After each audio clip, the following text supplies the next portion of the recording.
Hi friends, எல்லோருக்கும் வணக்கம். எல்லோரும் எப்படி இருக்கீங்க? நல்லா இருக்கீங்களா? இன்றைக்கி அந்த கதையோட அடுத்த பகுதி தான் பார்க்க போகிறோம். அதுக்கு முன்னாடி நீங்கள் செய்ய வேண்டிய விஷயம் என்ன அப்படின்னு கேட்டிங்கன்னா, மறக்காமல் நம்ம சேனலை சப்ஸ்கிரைப் பண்ணிக்கோங்க. கீழே இருக்க பெல் பட்டனையும் கிளிக் பண்ணுங்கள். அப்போ தான் நான் போடுற வீடியோஸ் எல்லாமே உடனுக்குடனே உங்களுக்கு நோட்டிஃபிகேஷன் வரும். ஸோ மறக்காமல் சேனலை சப்ஸ்கிரைப் பண்ணிவிட்டு வீடியோ பாருங்கள் ஃப்ரெண்ட்ஸ். வாங்க நம்ம கதைக்குள்ளே போகலாம்.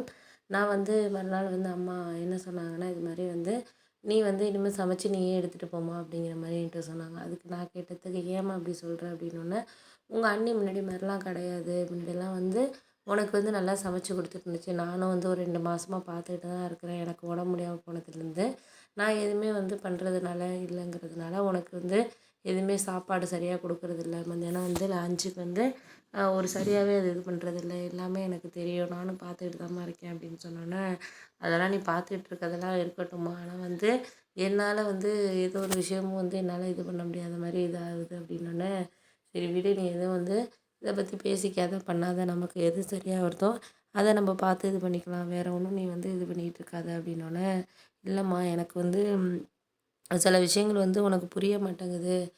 அவங்கவுங்க அப்படிதாம்மா இருக்கிறாங்க. எனக்கு ஒரு மேரேஜ் ஆகி நான் ஹஸ்பண்ட் வீட்டுக்கு போயிட்டேன்னா உனக்கு அதை பற்றி ஒன்றும் கவலை இல்லை. இன்னும் ஒரு 1 இயர் தானே, என்கேஜ்மெண்ட் தான் முடிஞ்சுட்டு ஒரு ஃபாரின்லேருந்து வந்ததுக்கப்புறம் கல்யாணம் பண்ணுற வரைக்கும் தானே அப்படின்னோடனே, இப்போ நான் தனியாக சமைக்க போனேன்னா அண்ணி இந்த மாதிரி நான் இருக்கிறப்பயே தனியாக சமைக்கிறா பண்ணுறா அப்படின்னு சொல்லுவாங்க அப்படின்னோடனே, நீ எப்படி நினைக்கிறம்மா?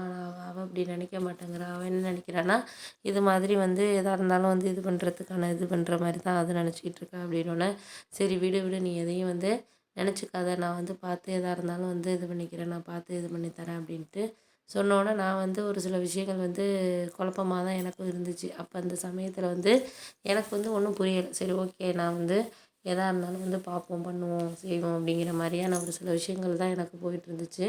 அதுக்கு அடுத்த நாள் நான் யோசித்தேன். இது மாதிரி ஒரு சில விஷயத்த நம்ம கரெக்டான வேலை கொண்டுட்டு போகிறோங்கிறத தாண்டி நமக்கு இது சரியாக இருக்கா இல்லையா அப்படிங்கிற மாதிரியான ஒரு சில விஷயங்கள் தான் போயிட்டு இருந்துச்சு.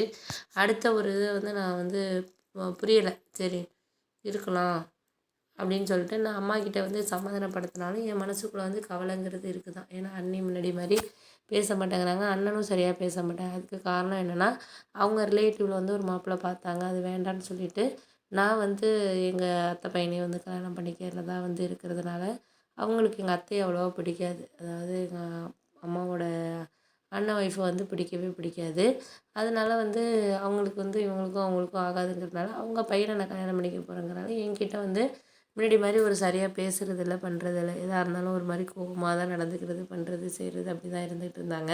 நான் அதனால் என்ன பண்ணேன்னா, சில விஷயங்கள் நம்மளுக்கு என்ன தான் ஒரு சரியான ஒரு இதில் நம்ம நடந்தாலும் பண்ணாலும், அதை நம்ம எடுத்துகிட்டு போகிறத யோசித்தோன்னா நம்ம கொஞ்சம் கடினமான விஷயமா தான் இருக்கும் அப்படிங்கிறனால, ஏன்னா அம்மாவுக்காக இங்கே தான் இருக்கணும். ஏன்னா ஹாஸ்டலில் போய் இருக்கலாம். நான் எங்கள் அத்தை பையன்கிட்ட சொன்னேன், இது மாதிரியெல்லாம் பண்ணுறாங்க, பேச மாட்டேங்கிறாங்க, நான் அவங்கள கல்யாணம் பண்ணிக்க போகிறேன்ட்டு அவங்க அந்தளவுக்கு பேச மாட்டேங்கிறாங்க, பண்ண மாட்டேங்கிறாங்கன்னு சொன்னோன்னே, அவங்க என்ன சொன்னாங்கன்னா, இது மாதிரி நீ ஒன்றும் அதை நினச்சி நீ கவலைப்படாத, எதையும் நினச்சி நீ கவலைப்பட்டுக்கிட்டு இருக்காத, நீ வேணால் ஹாஸ்டலில் தங்கிக்க வேண்டியது என்னன்னு. அப்புறம் நான் சொன்னேன், அம்மாவுக்காக நான் பார்க்குறேன். இப்போ நான் ஹாஸ்டலில் வேறு ஏதாச்சும் பிரான்ச்சு வெளியூரில் வேலை பார்த்தா பரவாயில்ல, நான் இங்கே வேலை பார்க்குறதுனால என்னால் என்ன பண்ண முடியுது, செய்ய முடியுது அப்படின்னு சொல்லிட்டு சொன்னோன்னே, சரி ஓகே பார்த்துக்கலாம், நீங்கள் ஒன்றும் கவலைப்படாதீங்கம்மா. இந்த ஒரு விஷயத்த எதையுமே இது பண்ணாமல் நம்ம எதையும் இது பண்ண முடியாது. எதாக இருந்தாலும் நமக்கு ஒரு சரியான ஒரு இது இருக்கணும் அப்படிங்கிற மாதிரி சொன்னோன்னே, சரி ஓகே, நான் ஒன்றும் சொல்ல விரும்பலை. இதுக்கப்புறம் நான் இது இது இப்படி இப்படின்னு சொல்லிவிட்டு நம்ம யோசிக்காமல் நம்ம ஒரு முடிவு எடுத்துட முடியாதுல்ல அப்படின்னோடனே, சரி பார்த்துக்கலாம், நீங்கள் ஒன்றும் கவலைப்படாதீங்க, எதாக இருந்தாலும் நாங்கள் உங்களுக்கு ஃபேவராக பண்ணித்தரோம் அப்படிங்கிற மாதிரி சொன்னோன்னே, சரி ஓகே அப்படின்னு சொல்லிட்டு நாங்கள் இருந்தோம். அடுத்த ஒரு 2, 3 நாளைக்கு அப்புறம் பார்த்திங்கன்னா, சரியான ஒரு இது இல்லை. என்ன ஒரு விஷயம் அப்படின்னா, அண்ணி அன்றைக்கி காலைல சாப்பாடு பண்ணாமல் அவங்க பாட்டுக்கு காலையில் டிஃபன் பண்ணி வச்சுட்டு போயிட்டாங்க. நான் நைட் ஷிஃப்ட் பார்த்துட்டு வரவாசி சிலப்போ பகலில் ரொம்ப நேரம் தூங்கிட்டு மறுநாள் திரும்பி போகிறது மாதிரி இருந்துச்சுன்னா, எக்ஸஸாக வேலை பார்த்ததுனால, ஏன்னா கொஞ்சம் அண்ணன் கல்யாணத்துக்கு வாங்கின கடன் இதெல்லாம் இருந்துச்சு. அதெல்லாம் நான் தான் பார்த்துக்கிட்டு இருந்தேன். அண்ணனும் கொஞ்சம் ஹெல்ப் பண்ணிகிட்டு இருந்தார். இருந்தாலும் அந்தளவுக்கு அவருக்கு சேலரி கிடையாது. 25,000 தான் சம்பளம் அப்படிங்கிறனால, எனக்கு ஒரு 40,000 சம்பளங்கிறதுனால நான் கொஞ்சம் எக்ஸஸாக ஒர்க் பண்ணேன். இன்னும் கொஞ்சம் கூட வந்துச்சுன்னா கொஞ்சம் ஹெல்ப்ஃபுல்லாக இருக்குங்கிறதுனால நான் அப்படி பண்ணிகிட்டு இருந்தேன். அதனாலேயே கொஞ்சம் எனக்கு உடம்பு முடியலைனாலும், ஒரு இது இருந்தாலும் பண்ணாலும் செஞ்சாலும் நான் அட்ஜஸ்ட் பண்ணி போய்க்கிறது, பண்ணுறது, செய்கிறது அப்படி தான் நான் இருந்துகிட்டு இருந்தேன் அப்படின்னு சொல்லலாம். அதனாலேயே வந்து சில விஷயங்கள் நம்மளுக்கு கரெக்டான வேலை வந்து நம்மளுக்கு இருக்கிறதுக்கான ஒரு இதுங்கிறது நமக்கு இல்லை அப்படின்ட்டு தான் நம்ம வந்து சொல்லணும்.